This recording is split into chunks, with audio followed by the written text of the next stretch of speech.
Hi guys, magandang tanghali. Biyaheng Batangas na naman kami. Nung isang araw, biyaheng Bicol. Pabiyahe-biyahe lang.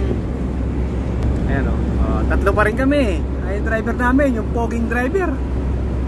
Nanlibre pa ng Sting. Tingin mo na, tingin. Ayan o. Hoy! Ayan o. Tatlo ulit kami. Si Kuya Alex. Dito na kami sa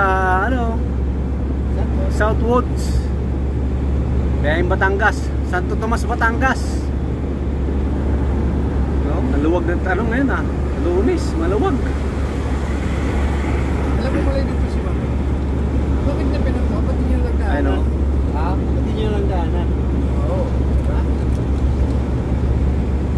Luwag ng Meron pala dito. luwag ng expressway, oh. Sarap. 44 minutes hanggang doon.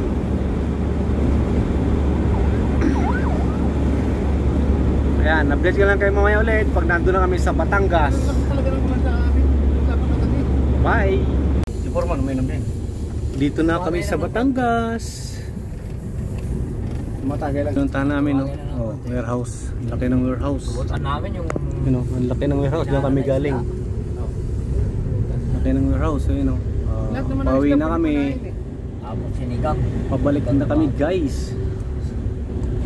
Santo Tomas, Batangas. Ang biyahe namin is 47 minutes na naman, pabalik. Lapit lang. Yung driver namin nagpapakain ng lomi. Lilibre naman ng lomi.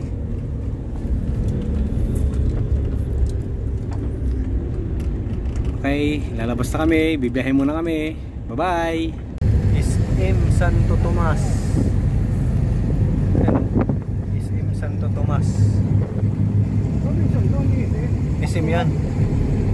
SM yan. Ay, sim pala. Ayun o, SM Santo Tomas. Diba? Legit na nasa Batangas kami. Ito, Llanas. Oo, tama. O, pinaikot lang tayo, diba? Dito tayo eh. Oo, pwede naman dito. Yan. Nagalit yung driver namin kasi pinaikot kami. Eh, yun ang turo ng Bukal, bypass. Yun ang turo ng Google eh. Buti hindi ka pinadaan sa dagat eh. Sa ilog eh. Ano yung bukal? Pa, may pure gold.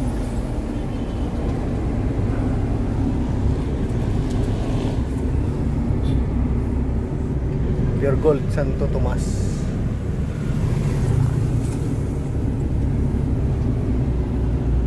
Medyo matraffic konti.